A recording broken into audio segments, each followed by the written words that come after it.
सभी व्रतों में सबसे सर्वश्रेष्ठ यदि कोई व्रत है ना, तो वो व्रत है एकादशी का व्रत। 25 जुलाई को देवसैनी एकादशी है।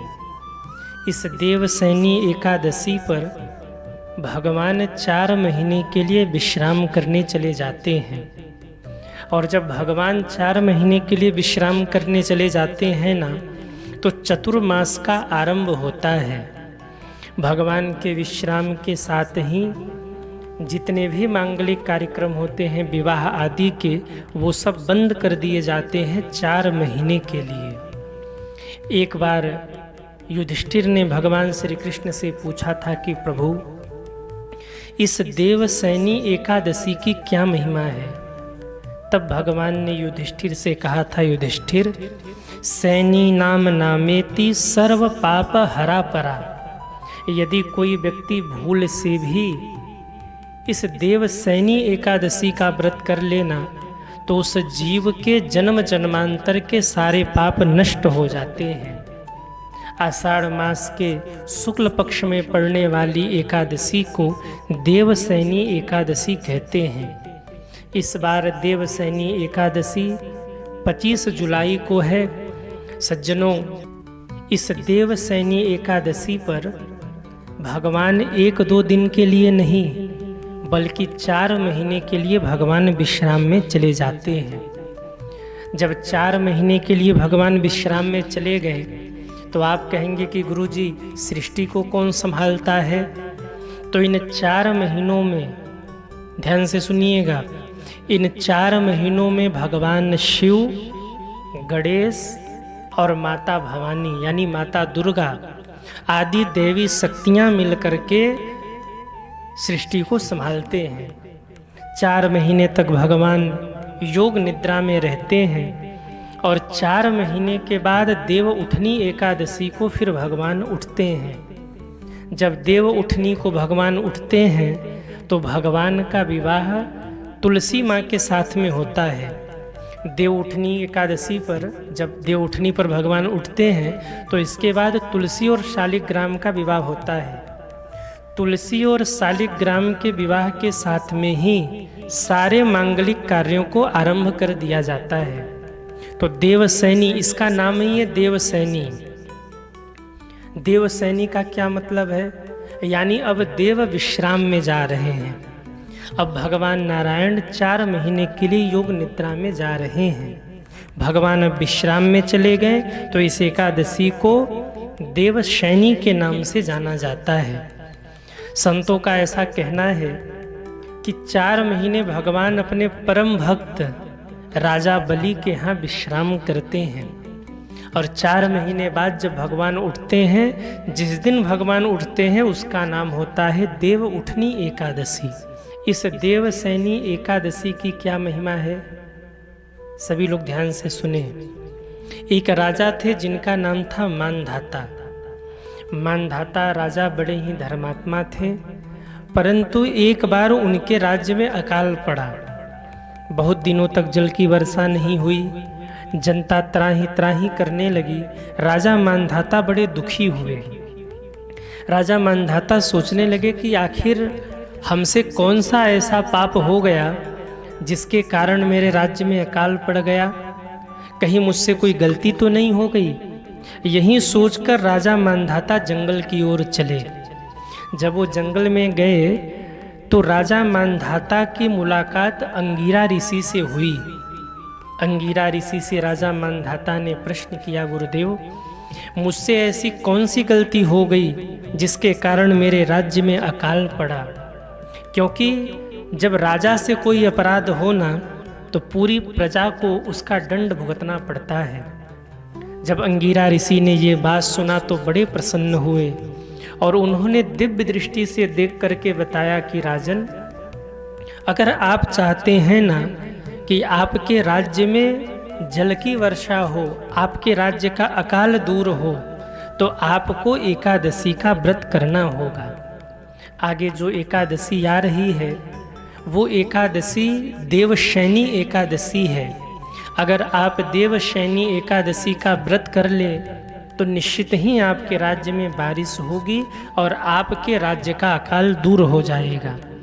राजा मानधाता ने अंगिरा ऋषि के कहने पर देवशयनी एकादशी का व्रत किया। देव प्रसन्न हुए, देवगण प्रसन्न होकर वृष्टि करते हैं, जल बरसाते हैं। राजा अंगिरा का राज्य फिर से हरा भरा हो गया। ये एकादशी की महिमा है सज्जनों। एकादशी निश्चित ही जीव का कल्याण करती है।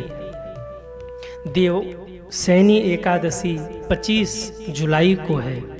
जो भी व्रती हैं 25 जुलाई को इसका व्रत करेंगे और 26 जुलाई को सूर्योदय के बाद इस व्रत का पारण करेंगे। यानी 25 को व्रत रखना है और 26 जुलाई को आपको इस व्रत का पारण करना है। आप व्रत करते हैं पर कुछ बातों का ध्यान आप अवश्य रखिए। जैसे जिस दिन आपको एकादशी का व्रत रखना हो ना, आप सुबह थोड़ा सा जल्दी उठिए। सुबह जल्दी उठ करके स्नान करिए। स्नान करने के बाद भगवान को भी स्नान कराइए। अगर हो सके तो इस दिन लक्ष्मी नारायण भगवान का पूजन करिए। लक्ष्मी नारायण भगवान का पूजन करके उनको विधिवत भोग प्रसादी अर्पित करिए। अगर आपके घर में ठाकुर जी हैं, छोटे से लला रूप में कन्हैया हैं, राम जी हैं, तो आप उनको पीले वस्त्र धारण कराइए। एकादशी के व्रत में पीले रंग की बड़ी महिमा है। ठाकुर जी को पीले वस्त्र धारण कराइए। उनको पीले मिष्ठान का भोग लगाइए। कोई ऐसी मिठाई जो पीले रंग की हो, ऐसे मिठाई का भोग लगाइए। उनको पीले पुष्प अर्पित करिए, क्योंकि पीला रंग भगवान नारायण को, भगवान राम को, भगवान कृष्ण को अत्यंत प्रिय है।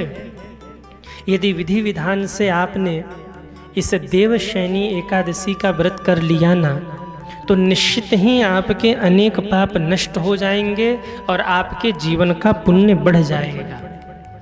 इस दिन देवशयनी एकादशी है, तो देवशयनी एकादशी पर शाम के समय एक कार्य आप अवश्य करिए। जब आप ठाकुर जी को विश्राम कराने जाइए ना, तो उनसे प्रार्थना करिए कि हे प्रभु, अब आप 4 महीने के लिए योग निद्रा में जा रहे हैं, पर इस 4 महीने आपकी कृपा हमारे साथ रहे। हम सदैव धर्म का पालन करें और आपकी जो योग निद्रा है, जो आपका 4 महीने का विश्राम है, वो निर्विघ्न सफल हो। आप अच्छी नींद में रहें, बढ़िया योग निद्रा में विश्राम करें और विश्राम करके पुनः हम सभी के कल्याण के लिए आप उपस्थित हुए, हम सब भक्तों पर कृपा करें। हे नारायण भगवान, हे प्रभु, आप बड़े भाव से विश्राम करिए, पर हम सब भक्तों के ऊपर आपकी कृपा बनी रहे। ऐसा कह के देवशयनी एकादशी के शाम को भगवान को विश्राम अवश्य कराइए। यदि आपको लगता है कि हमारे सारे कार्य रुक गए हैं, यदि आपको लगता है कि जो भी कार्य हम कर रहे हैं उसमें विघ्न हो रहा है, देवशयनी एकादशी को एक कार्य आप अवश्य कर लीजिए। देवशयनी एकादशी के दिन आप पीले चीज़ों का दान करिए, जैसे पीले वस्त्र, पीली मिठाई या किसी भी पीली वस्तु का आप दान करिए जिसका रंग पीतवर्ण का हो, पीले रंग का हो। आपको दान कैसे करना है? जैसे आपको पीले रंग का कोई वस्त्र दान करना है, तो सबसे पहले ठाकुर जी को वो पीले वस्त्र स्पर्श कराइए।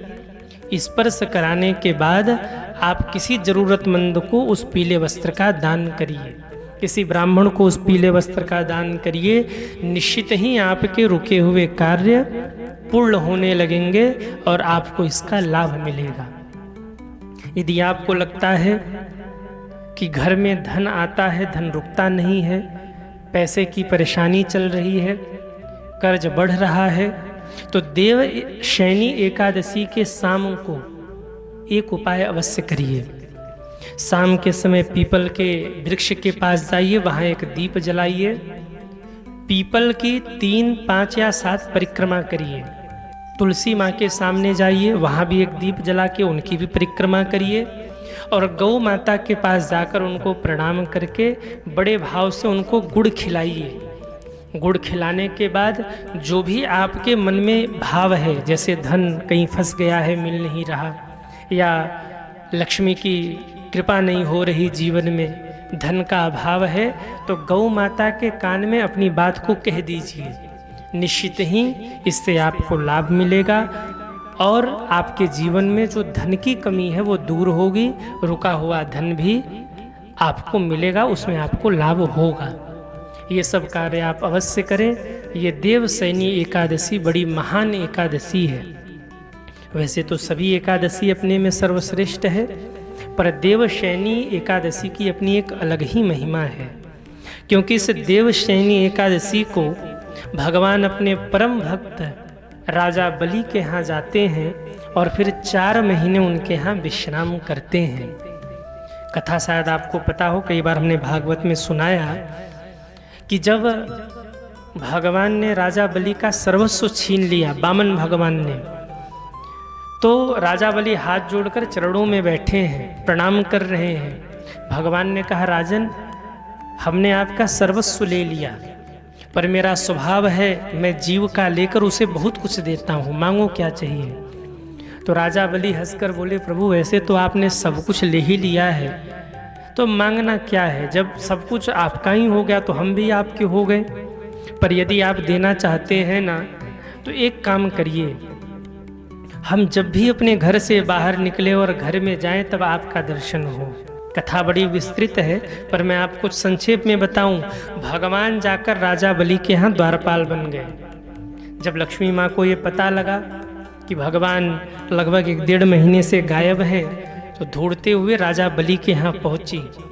रूप बदलकर राजा बलि के हाथ में रक्षा सूत्र बांधा और उन्हें अपना भाई बना लिया।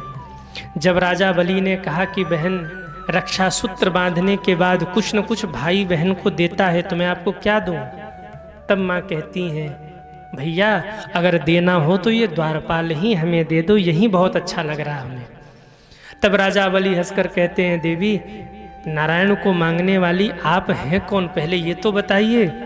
तब माँ लक्ष्मी ने कहा कि भैया बलि, हम तो स्वयं लक्ष्मी हैं। आहा, राजा बलि आनंद में डूब गए। राजा बलि ने लक्ष्मी और नारायण को 4 महीने के लिए सुतल लोक में अपने यहाँ रोक लिया। तब से प्रतिवर्ष 4 महीने के लिए भगवान सुतल लोक जाते हैं, देवशयनी को जाते हैं और देव उठनी तक वहाँ विश्राम करके फिर देव उठनी को भगवान अपने धाम पहुँचते हैं, वहाँ जाकर सृष्टि के कार्यभार को संभालते हैं। देवशयनी एकादशी की आप सभी को बहुत बहुत शुभकामना। नारायण भगवान और एकादशी मैया आप सब पर खूब कृपा करें, ऐसी प्रार्थना।